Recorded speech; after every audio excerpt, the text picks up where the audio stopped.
History में subjective examination में आपको कुछ न्यूज मिल सकते हैं, सही। लेकिन जब भी मेंस ऑब्जेक्टिव एग्जामिनेशन के जाता हूँ, सबसे पहली जो चीज़ होती है वो आप लोग देखते हो पोस्टर। सबसे पहली चीज़ पोस्टर, सही सही। इंटीरियर साइड से जो मैं देखता हूँ, सही, सबसे पहले आपकी जो मस्टार्ड प्रोसेस है, राइट एंड लेफ्ट वन, ये दोनों एक ही लेवल में होनी चाहिए, समझ आ गया, सही।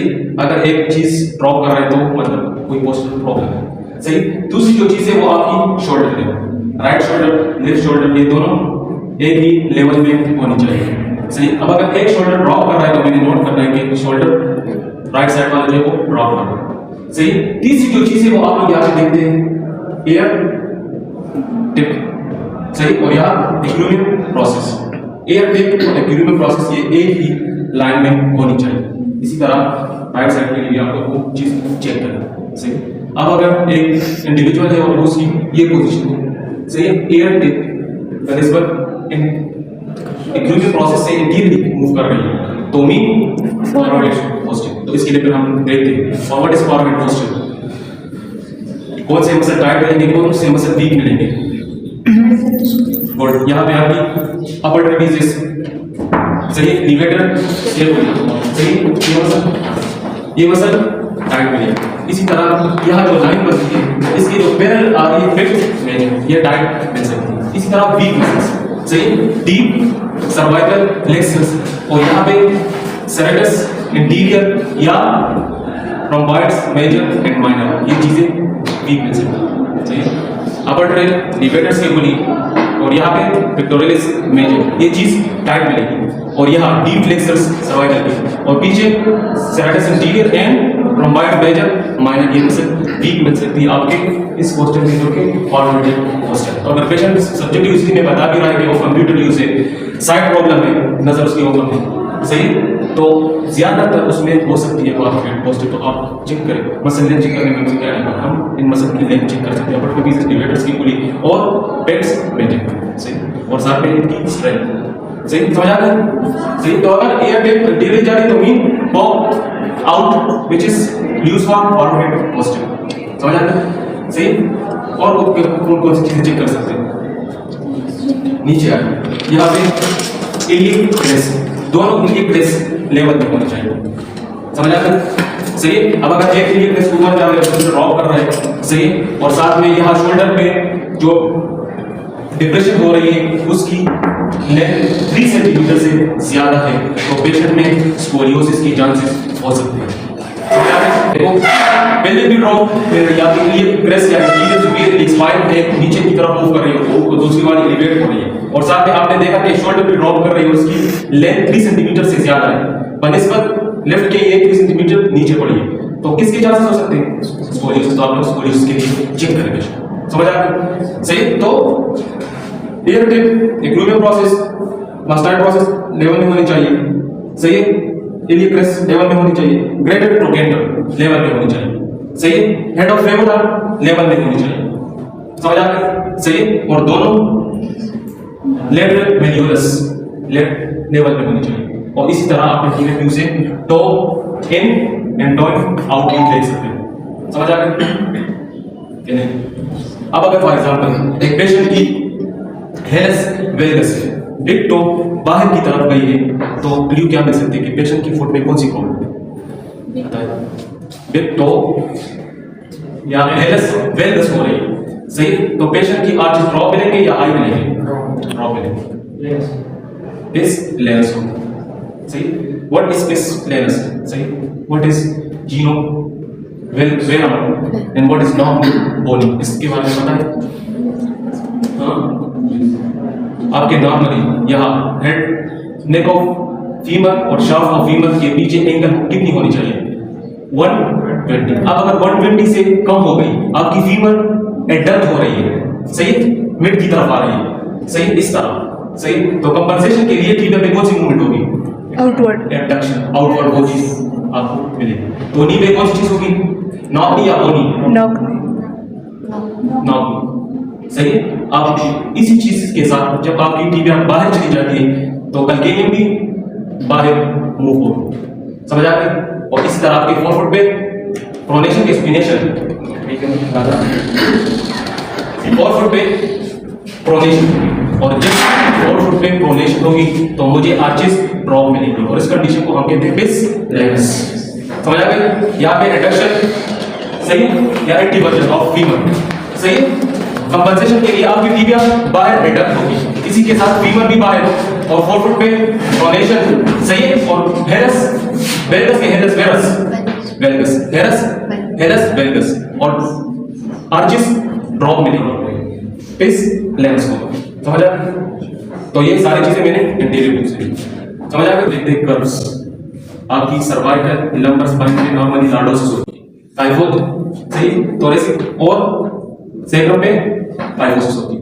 तो मैं यहाँ से देख सकता हूँ कि आया कर्व तो ज्यादा नहीं हुई, अगर सर्वाइकल पे मुझे लॉर्डोसिस ज्यादा मिले तो इस चीज को मैं नोट करूँगा। इसी तरह पे इसको कंपनसेशन के लिए आपकी थोरेसिक पे टाइफोसिस ज्यादा मिले, और फिर उसको कंपनसेशन के लिए आपकी लंबर स्पाइन पे लॉर्डोसिस ज्यादा होगी। समझा? तो ये नहीं है कि आप लोग बस ऐसे देखो यहाँ पे लॉर्डोसिस नहीं, पूरी स्पाइन आपस में रिलेट कर रही है सही।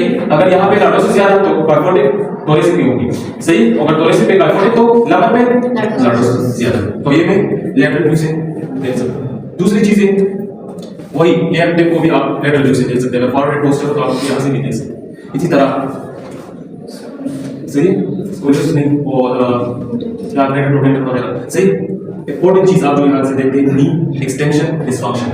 समझ आ गया? नी एक्सटेंशन डिसफंक्शन। जिन लोगों की हैमस्ट्रिंग टाइट होती है उन लोगों की नी किस पोजीशन में होती है? फ्लेक्स सही। फॉर एग्जांपल मैं इस तरह खड़ा हूं, इस तरह नी पे मैंने फ्लेक्स किया है और पूरा एक्सटेंड नहीं कर सकता, this is called knee extension dysfunction. तो लेटरल व्यू से मैं ये देख सकता हूं, या हाइपर एक्सटेंशन हुई कीनो रिकर्वेटम तो वो भी मैं लेटरल व्यू से देख सकता हूं। समझ आ गया? अब अगर एक बंदा है सही और पूरे गेट साइकिल में वो नी को एक्सटेंड ही नहीं कर रहा, पूरे गेट साइकिल में नी को फ्लेक्स लेके जा रहा है सही, तो यहाँ से मैं देख सकता हूँ कि हाँ उसने नी एक्सटेंशन डिसफंक्शन, नी एक्सटेंशन डिसफंक्शन नी पूरी एक्सटेंशन पे नहीं जा रहा ड्यू टू शॉर्टनेस ऑफ समझ आ गया? और इस तरह की रिकर्वेटम भी हो सकती है, वो भी आपको लेटरल व्यू से नजर आ सकता है। कोई सवाल?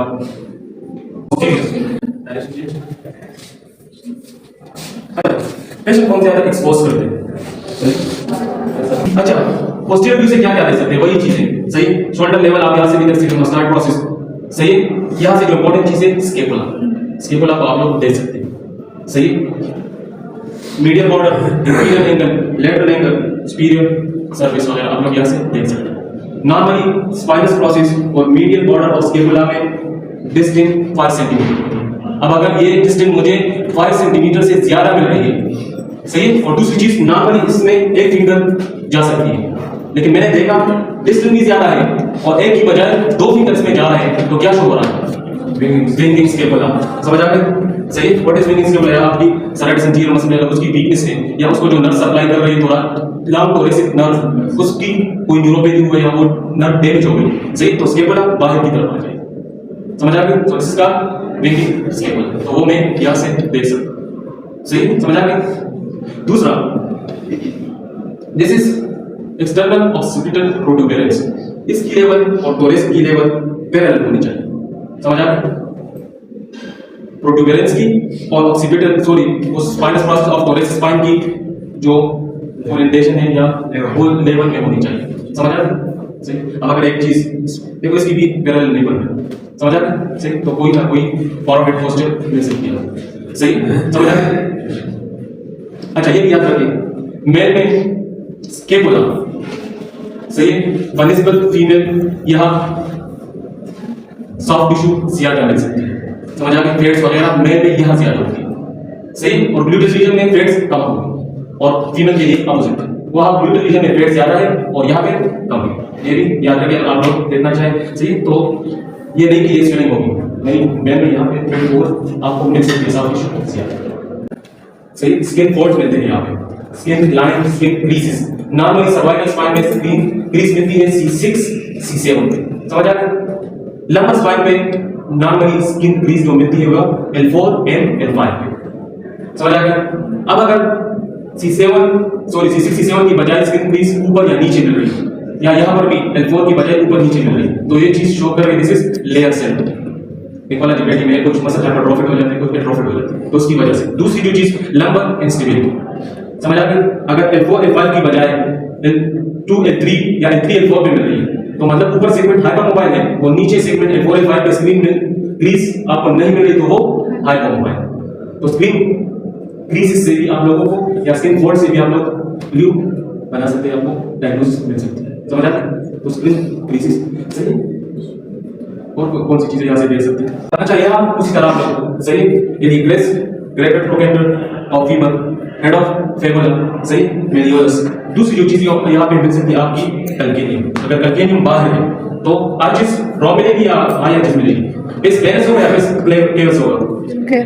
बेस लेंस सही। दूसरी चीज आपकी कैल्केनियम जो बोन है वो एक्चुअली टेंडन के सीट में या पैरेलल होनी चाहिए। अब अगर एक्चुअली टेंडन इधर से और कैल्केनियम बाहर मूव कर रही है तो वहां पे बेस लेंस होगा। और अगर ये एक्चुअली टेंडन है और कैल्केनियम अंदर की तरफ जा रही है तो बेस केवस है, हाई आर्चिस मिलेगा, समझ आ गई? सही। और ये याद रखें, बेस लेंस के साथ हेलस वेल्गस होती है और बेस केवस के साथ हेलस वेलस होती है। बेस लेंस के साथ नौ नी मिलेगी आप लोग और बेस केवस के साथ बोनी नी बाहर की तरफ मूव हो जाएगी, समझ आ गई? कोई सवाल समझ आ रही? सर, और ओबेसिटी वाले में हम स्किन फोल्ड किस तरह चेक करेंगे? अच्छा, ओबेसिटी जितने भी लोग होते हैं उनमें स्किन डिसीज बनिस्पत नॉर्मल की ज्यादा होती है, तो उनमें इंस्टेबिलिटी भी ज्यादा होती है, समझ आया? वही ओबेसिटी लोग जो बेड रिडन होते हैं, उनके कोर्स के वजह से वीक होते हैं, सही। तो उस मसल में वीकनेस की वजह से सही उसकी वर्टेब्रल स्पाइन वो अनस्टेबल रहती है और उसमें लोगों में स्किन डिसीज 45 की बजाय यहाँ मिलेगी, समझ आया? या C6 C7 की बजाय ऊपर नीचे मिलेगी। तो ओबेसिटी लोगों में ज्यादा लंबा अनस्टेबिलिटी होती है, समझ आया? सही। तो ये था पोस्चर, सही। अच्छा, पोस्टीरियर व्यू से आप लोग वो भी देख सकते हैं, सही, वही नी डिस्फंक्शन वगैरह, सही। अगर नी पूरी स्टैंड नहीं हो रही, सही, फ्लेक्स पोजीशन में तो फिर उसमें राइट, सही।